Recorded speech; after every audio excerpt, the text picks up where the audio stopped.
अभिभाषक संघ चुनाव विवाद, हाईकोर्ट ने जांच कमेटी की प्रक्रिया और निर्णयों को शून्य घोषित किया। अध्यक्ष की अनुपस्थिति में एक ज्ञापन को आधार बना जिला अभिभाषक संघ महासभा ने जांच कमेटी का गठन कर जांच शुरू कर दी थी।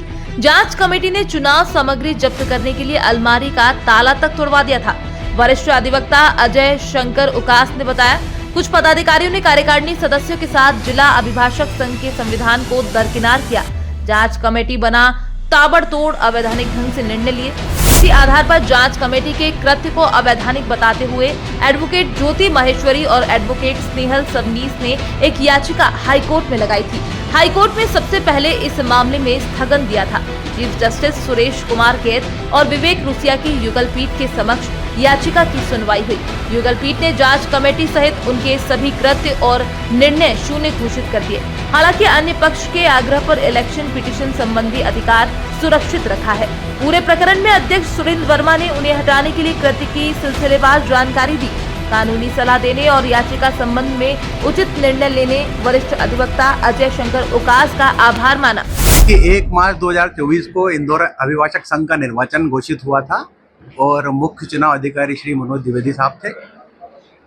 करीब 6 महीने बाद उपाध्यक्ष पद की जो लड़े थे, जो हारे थे श्री दिनेश हाडिया जी, उनकी ओर से कुछ अभिभाषकों के साथ संयुक्त रूप से शिकायत करते हुए कि चुनाव ठीक ढंग से नहीं हुए हैं, इसकी निष्पक्ष जांच कराई जाए, सचिव महोदय को एक लेटर किया।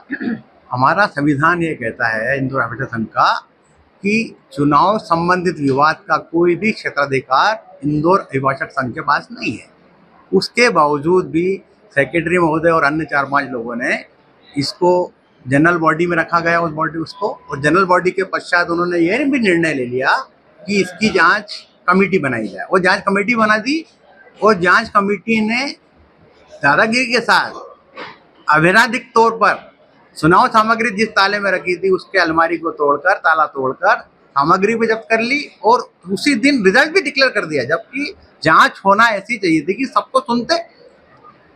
और धारा 20 जो हमारी संघ की है कहती है कि जो भी मीटिंग होगी उसका हेड जो होगा अध्यक्ष होगा। अध्यक्ष नहीं होने पर उपाध्यक्ष की सुनवाई होगी, अध्यक्ष उपाध्यक्ष दोनों नहीं होंगे तो जो उपस्थित सदस्य हैं वो निर्धारित करेंगे कि कौन मीटिंग का संचालन करेगा। पर सचिव महोदय ने इलीगल तौर पर ना तो पहले तो एग्जीक्यूटिव बॉडी में रखा, फिर जनरल बॉडी में रखा और गलत तरीके निर्णय लिया। इसलिए हमारी संस्था की मात्र संस्था जो सविता तिवारी जी आई और उन्होंने ज्योति तिवारी अभिभाषक के माध्यम से, ज्योति माहेश्वरी के एडवोकेट के माध्यम से माननीय उच्च न्यायालय में एक याचिका प्रस्तुत की गई और उसमें कहा गया कि जितनी मीटिंग्स की गई हैं वो जांच की गई है और जांच कमेटी ने जो काम किए हैं वो समस्त इलीगल है, उनको इलीगल घोषित किया जाए। तो सर्वप्रथम तो स्थगन दिया गया और कल माननीय मुख्य न्यायाधीश महोदय वो जस्टिस रुसिया साहब के यहाँ सुनवाई हुई जिसमें याचिका स्वीकार कर ली गई। वो जो मीटिंग कल इलीगल मीटिंग ली गई थी और जो कमेटी बनाई गई थी, कमेटी ने जो रिजल्ट दिए गए थे उन सबको शून्य घोषित कर दिया गया है। और इन्होंने सामने विपक्ष पार्टी ने यह निवेदन करा था कोर्ट के सामने कि हम यदि विचार विमर्श करते हैं, हमको कोई लीगल राय मिलती है तो हम इलेक्शन पिटीशन लगाने का अधिकार तो रख सकते हैं। तो कोर्ट ने कहा कि आप इलेक्शन पिटीशन लगा सकते हैं। याचिका जो लगाई थी हमने, उस पे पहले इनको उच्च न्यायालय में कॉल किया गया, वहाँ ये हाजिर हुए, वहाँ भी इनने अभद्रता की जिसको उन्होंने सेक्रेटरी को टोका और हमें इस गलत प्रस्ताव जो पारित हुआ था उसके विरोध में हमको कायमी यथास्थिति बनाई कि ये आगे कदम नहीं उठाए।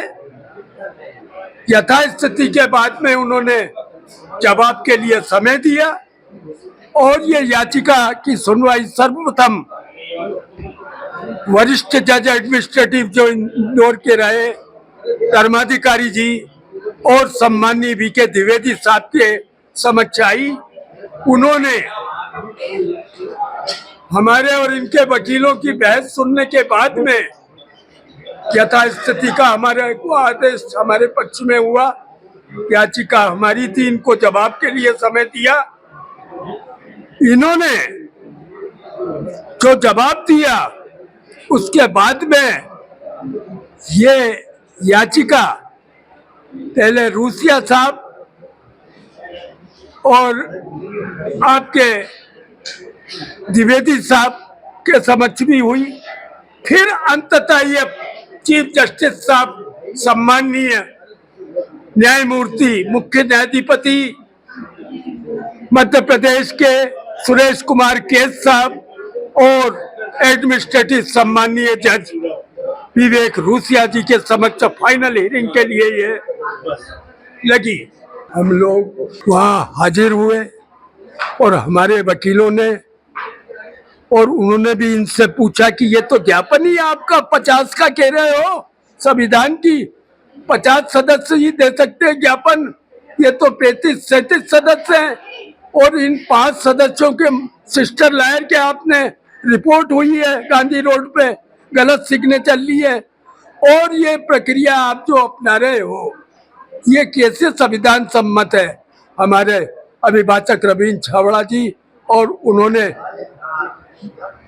सफल बहस की, जिसमें से ये सम्माननीय मुख्य न्यायाधिपति केस साहब और रूसिया साहब की खंडपीठ ने निर्णय दिया कि आपको चाहिए था कि चुनाव गलत हुए तो आपको इलेक्शन पिटीशन दायर करना था।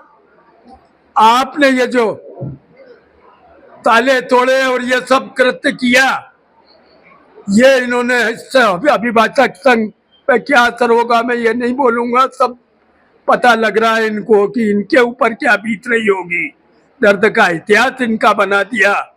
आदेश ने हमारी पिटीशन को स्वीकार कर और तानाशाही और अध्यक्ष और उपाध्यक्ष के साथ दुर्व्यवहार करने का कार्य किया।